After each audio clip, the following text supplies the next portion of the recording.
seeking passage into the U.S. They are on the move, that caravan through Mexico.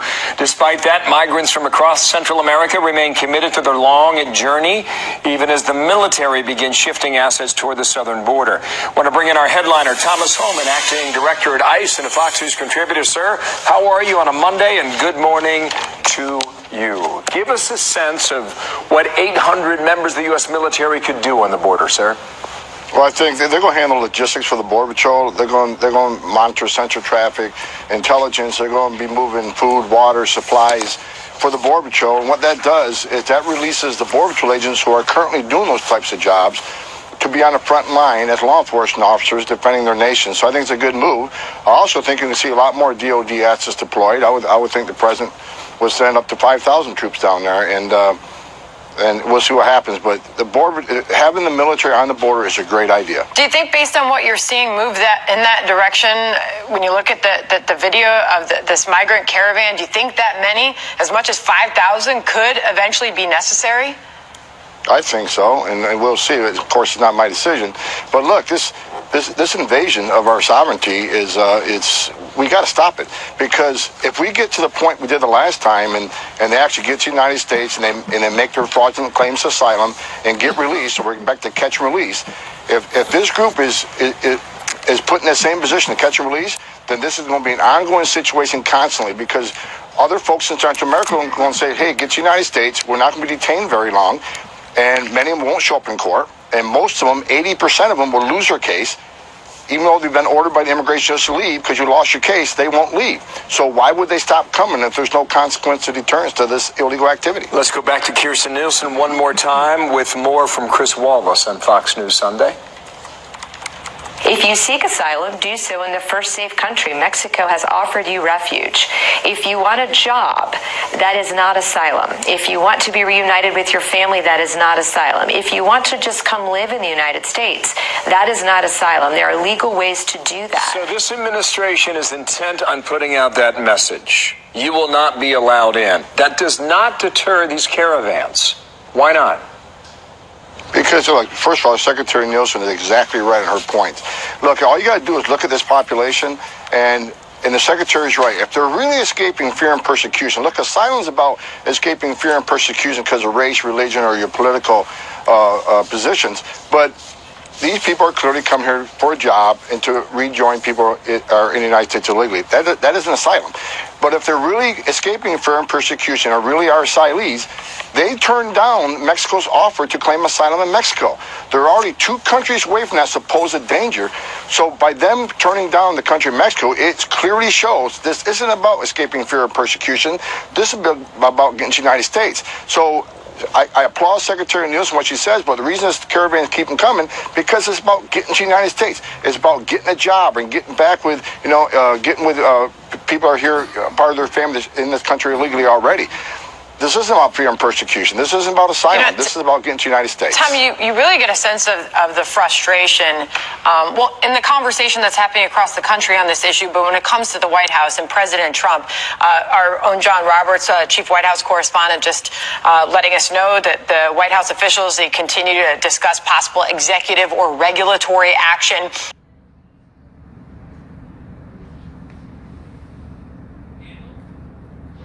Elephants and rhinos are being killed. Meetings happening at the White House this morning. He concludes his reporting here by saying he's not sure whether the White House is not sure whether to do this through an executive order or interim regulation.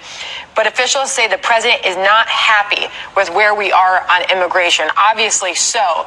But you more so than ever get that sense of just how frustrating this process is and has been.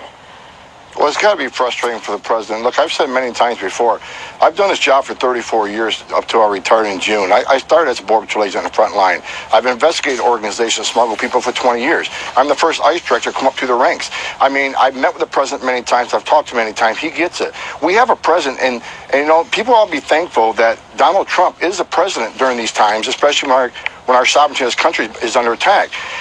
He wants to do everything he can legally just to control our border, to protect America. And he's working with people like Jeff Sessions and Secretary Nielsen are going to think out of the box, do everything they can legally to control the situation. But I guarantee you this, within 48 hours of him signing an executive order or him making the decision, he will be sued by the left. There'll be some liberal judge who's going to file a temporary restraining order. It happens again and again and again. This president has not only talked the talk, he's walked the walk. He's done everything within his power to secure this border. Congress has failed him. Congress has failed the American people. This president will not fail the American people who do everything he can to protect our nation. Sir, thank you for your time. Thomas Homan with us today.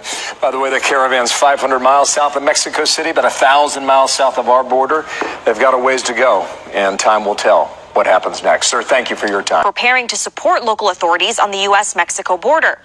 Mattis spoke to reporters while in flight to the Czech Republic. The Trump administration ordered federal troops to the border as a caravan of Central American travels across Mexico toward the United States.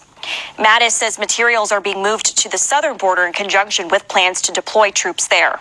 Meetings are going on, the orders are being drafted, and some material is moving, construction type material, Jersey barriers, that sort of thing that they may need. Mattis says details of the border deployment, including the number of troops, are still being worked out, but he should have them by tonight. If this isn't an invasion, I don't know what is.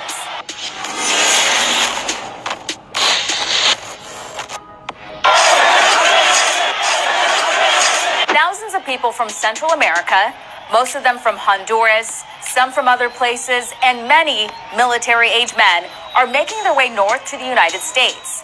The liberal media are telling us that they're all refugees who have the right to claim asylum because they're fleeing violence and oppression. But is that really the case? Cuando marcharon hacia la garita guatemalteca, eran cerca de 5,000, según los coordinadores. Cantaban y ondeaban banderas de Honduras mientras caminaban hacia el puente internacional. They're marching through the streets, carrying their own flag and singing their own anthem. They're a rather patriotic bunch, aren't they? And why are they paying tribute to the country that supposedly oppresses them? The country they want to escape from? It strikes me as odd. Maybe it would be a good idea to carry the flag and sing the anthem of the country you want to get into. Just saying. And look at this. Many of the migrants have told reporters on camera why they're heading to the U.S. It's for economic reasons. ¿Usted cree que si el país estuviera bien, salían todo un montón de personas para acá a buscar un mejor futuro?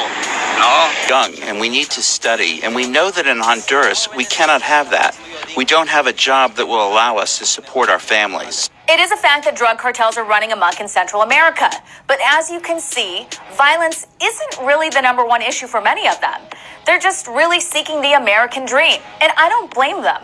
America is the greatest country in the world. But storming through Mexico and demanding you be let into the U.S. isn't the right way. Economic migrants don't qualify for asylum.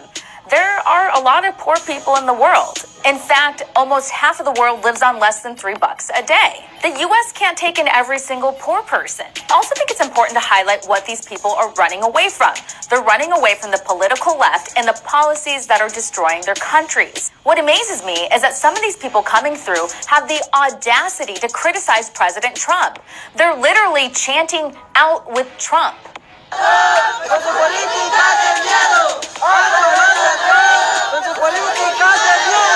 And they expect our government to welcome them with open arms when they're trashing our duly elected president?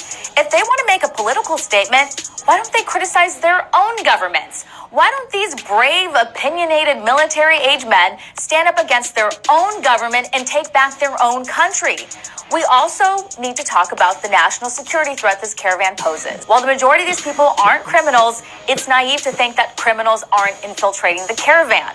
We don't know who's in there. There could be gang members, terrorists, and here's a news clip of a Spanish-language reporter talking about how people from Bangladesh were identified in the caravan in Guatemala trying to cross into Mexico. Documentamos la presencia de salvadoreños, también de visitantes de Bangladesh. Imagínate todo lo que tuvieron que hacer para llegar hasta acá y se infiltraron dentro de esta caravana. Can you imagine what these people had to do to get here? Yeah, like fly thousands of miles across the Pacific Ocean? No big deal. Now, according to our DHS secretary, everything's on the table when it comes to handling this caravan, as it should be. The U.S. has been way too lax on enforcing our immigration laws for way too long. People in other countries have learned how to game the system, and it's pretty easy. They just show up at the border, tell officials they fear for their lives, they go to a Are we recording? Yep. unit, they're released on the streets, given a little piece of paper, and told to return to court. Do you think most of these people return to court? No, of course not. The majority of them don't show up for their deportation hearings. The U.S. needs to send the military to the border, cut aid funding to these countries if they can't get a handle on the situation. Look, these countries are receiving hundreds of millions of dollars a year. Where's all the money going? Mexico needs to be put on notice too. These are supposedly our allies. A strong message must be sent that this won't be tolerated anymore. Coming to America is a privilege, not a right. The Department of Defense just announced it's deploying 5,000 active duty troops to the U.S.-Mexico border. Good evening. I'm Angela Taylor. And I'm Marius Payton. The DOD says the troops are needed to prevent migrants from coming into the country. We know a large group is making its way north from Central America. CBS 17 Steve Sbraccia is live tonight from Fort Bragg. Steve.